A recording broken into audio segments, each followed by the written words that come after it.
Say hi to the world. Hi. Say hi to the world. Yeah, you, baby girl, you want to say hi to the world too? Yeah, you want to say hi to the world? Yeah, don't lick me. I got oil on my hands, baby. Yeah, I know. There you go. Y'all just got done eating, I see. Yes. This is a good lunch. Yes. So, that's going on in the living room. We're in the garage slash kitchen in here with the bikes. We got the Project 250 over here that I don't know if it's going to be for sale or if I'm going to, you know, turn it into a Moto 3 style bike. It only has 404 miles on it, so it's brand new. I mean, you can, if y'all can see, it still has the tread, like the nipples on the tire. Not quite, so there you go, you can see it there, see. I mean, this bike has not even been drove at all, so, but I don't know what I'm going to do with it, being that it's only a 250, and really my next bike I wanted to upgrade to 1,000. So, that being said, if the price is right, I could sell it and, I don't know, maybe use this down payment for 1,000. You know, if the price and time is right. Okay, so you may have to move your lower radiator hose just out of the way, just enough, just to get you in there nice and straight, because you do not want to strip this, because if you don't have the tool that I have, you will have a very hard time getting this off. And remember, it's threaded all the way inside here, so therefore you really want to apply pressure as you're tightening, because you do not want that to strip at all. And I'm hand tight right now, or I'm about to spec, so I'll give it another little half turn and we're good. So now we'll come to the side. We still have our oil cap off. And what I'll do is I'll try to set up on, let me get out of the way, on my CBR to get a good view. Last time I did it on my swing arm, so let's see if it works this time. And I believe that we'll get a decent view of what we are about to do. And this is just the filling up part. The first part was the removing all the old oil. So I got my oil. Now, some people think they're just, I guess, the best at pouring fluids. I'm not bad, but I always like to be safe, just in case, because oil can stain. Oil is hard to clean up. You know, it's just better safe than sorry. So with oil, I always use a funnel. That being said, coolant and brake fluid. Brake fluid, usually you don't need a funnel because it's right there. Unless if you're speaking about a car. On the motorcycles, you know, brake fluid, you don't need a funnel because it's very easy to pour in.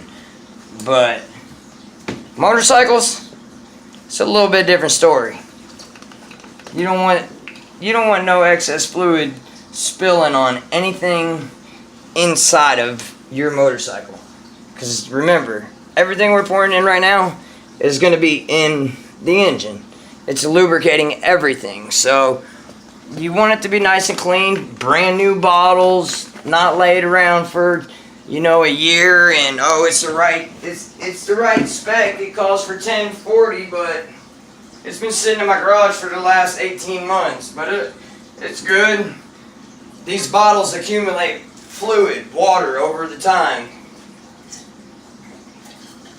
That being said, it may be okay, but at the same time, you may run in, it may be milky. You may run into an issue now with your rods, with your pistons.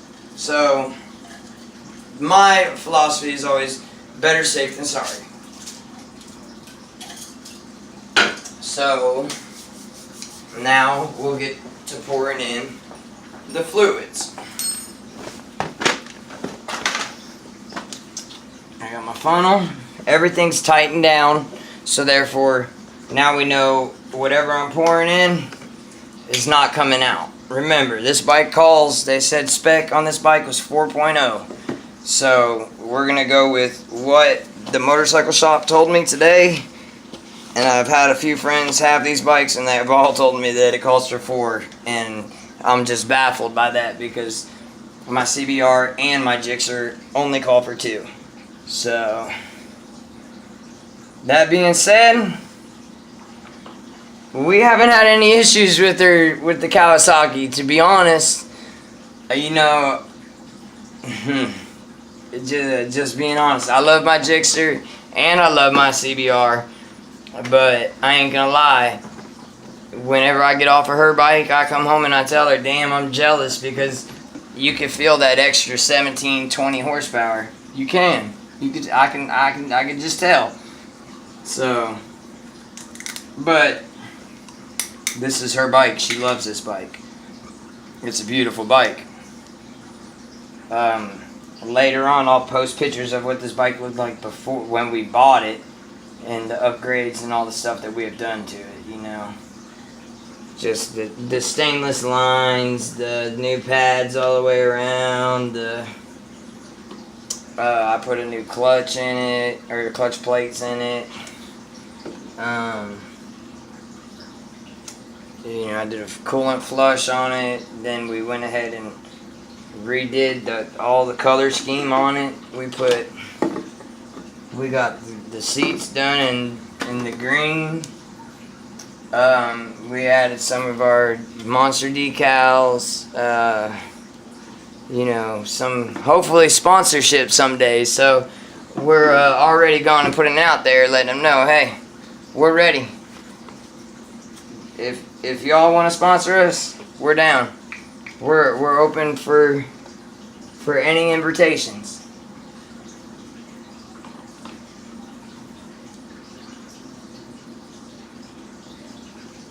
And see.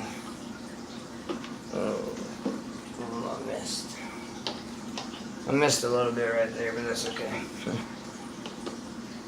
think I might have been looking back at the camera rather than watching what I'm doing. Now, if you notice, that's already 3 bottles. Okay, so my line is just now showing. If you can see that, I'm not sure if you can or not.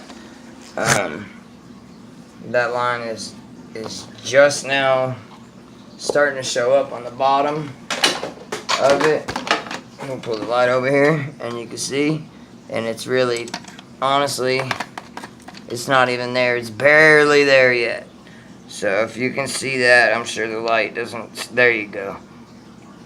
So now with this last bottle, I'm gonna be very careful watching that, because on some bikes you can add too much oil, and what tends to happen is it busts gaskets. There's so much pressure in your oil system that what happens is it wants to release itself somewhere, and with all your components that are bolted to each other, there's gaskets on the inside, and that's your weak link. That's where it busts, and then that's where it spurts out. So that being said, always refer back to your line. Always refer back to your line. That is the most important part, because this tells you exactly what level your oil is at. You know, and it can't get any more easier than 2 lines. You know, you got a line here for your minimum mark, and you got a line here for your maximum mark. I like to get it just under the maximum mark, you know, and then start the bike, let it run, get up to normal temperature, turn it off, let it cool down for a few minutes, come back, check my mark. If my mark is any lower, add it back up, and you'll be good. So now we'll add in the remaining fluid.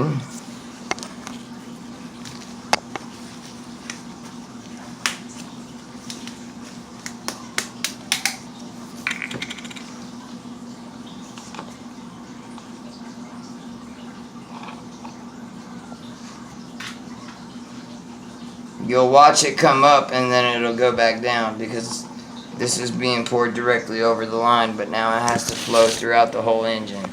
I'm not sure if my phone just got messed up or not, but forgive me for the lower quality of the videos. I will purchase cameras and iPad tripods so that way everything is being nice and recorded, no movements, no shaking, no, you know, extra stuff that us beginners do.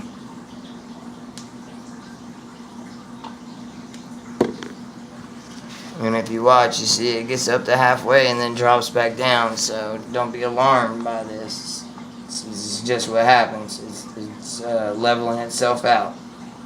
And if you'll notice, I got this, it is on a rear stand, but this rear stand, I can adjust it to keep the tire just barely off the ground. If you see that, I got maybe an 1.5 inch gap. So the bike is pretty level, you know. It beats being on a kickstand where you know it's not level. So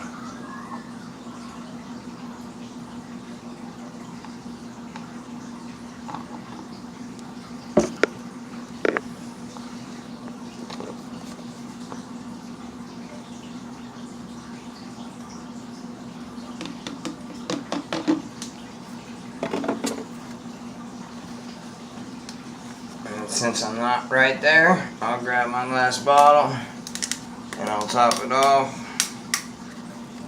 because they say it really calls for 4.1. What kind of crazy stuff is that? You got to get an extra bottle just for 1/10 of the bottle? Are you serious? Kawasaki, come on, people. But I guess that's the name of the game. If you want your bike to run right, you go by the specs. And like I said, always after an oil change, let your bike run. Let it get up to its normal temperature on the Kawasaki's 180, maybe 185, 190 degrees, and then kill it and let it sit for about 5 minutes maybe tops, and then come back and check your line. Check your line. See if it's dropped some. You know, because it may push it up in here, and now your line down here may drop. But you want it up in here because it is lubricating. So therefore, you fill back up here because you also need this lubricated down here. So it's just a, you know, it's just a process. You just have to be ready for the next step. You can't just think you could just, okay, I'm at the line, my oil is good, because many times that's going to drop. Not every time. Sometimes you may come back and you may still be at that same exact spot where you started. Lucky for y'all. But I come back and double check always. So as you see, I'm just below the top line.